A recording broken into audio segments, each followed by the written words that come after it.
Well, every year through CDT, our compulsory drugs testing program, we detect between 0.8% and 1% of personnel taking drugs for whom the expectation is discharge. And within those drugs tests, does the fact that soldiers use supplement as part of their kind of keep fit regime come into that? Well, of course, supplements aren't a drug, and CDT is not about testing for supplements. But what can happen is if soldiers are taking steroids and they are using cheap supplements that contain traces of steroids or traces of amphetamines, then that can result in a positive test in a CDT. And how can soldiers be made aware of that? Where can they get the right guidelines? Because soldiers are going to use supplements. It's part of kind of the 21st century. Where can they go to make sure they're getting the right supplements that are safeguarded and recognised by the Army? Right, well, I'd like to challenge that. Soldiers do not need to use supplements. I know they come in sexy foil packages and it's a multi-million-pound industry with a big advertising budget, but the fact is a properly balanced diet provides all the nutritional needs that you need for routine training, special forces selection, or indeed playing sport at a very high level. So there really is no need to take supplements. Most of them are a waste of money, and most of them soldiers end up urinating out because they have excess protein. However, if they insist on spending their money on supplements, then I would encourage them to use the Informed Sport website, which is where they can find out the list of supplements that are clear of steroid contamination, amphetamine contamination, and reduce the risk of stacking, where if you combine various supplements, you can end up with a chemical reaction.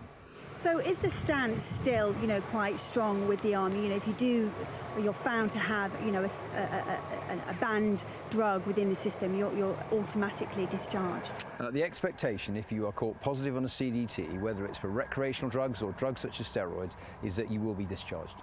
Now, very recently there were 12 soldiers discharged from the forces because of this. What if, they took a supplement quite innocently and they had no idea that, what they were taking was going to cause them such a problem? Well, I would struggle with taking supplements innocently. We spend a lot of time educating people, putting it on Part 1 orders, putting poster campaigns out. We've even got a YouTube clip that explains the dangers of using cheap supplements and supplements that are not cleared through the Informed Sport website. We'll move on to another kind of big issue in terms of health within the Army, and that's alcohol abuse. I mean, in the past it's been a long-standing culture within the Army that people do drink heavily. What's being done to deter people from drinking excessively? Well, I think we need to put it in context of society. We recruit young men from society. Alcohol is very much a part of society, and indeed there are elements within society that regularly use alcohol to excess. The Army recognises that alcohol has its uses in terms of team cohesion and its role in operational effectiveness. However, there is no place in the Army for alcoholic excess, whether it's at dinner nights, whether it's at squadron or company parties, or whether it is simply going downtown on the lash and drinking to excess. That is not part of the Army's way. One could argue, though, that access to cheap alcohol is on free flow for soldiers, certainly in messes. Well, all the evidence suggests that most of the misdemeanours that result in or come from alcohol excess don't happen in messes.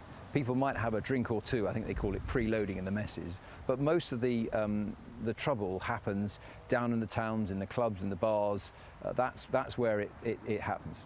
What can be done about it, though, Brigadier? For example, 81% of court-martials, alcohol is a contributing factor. Education is the way that we believe we can deal with this. We have to treat our soldiers as adults. They are adults, and I think we're trying to impart to them a life skill that not just for their time in the Army, but their time beyond the Army, to use alcohol sensibly. Everyone enjoys a drink, and its use in moderation can be positive. It's the going out and 20, 30 pint type situation that we're keen to educate our soldiers. It's not healthy, it's a waste of money, and it can result in all sorts of unforeseen circumstances and consequences that just result in misery.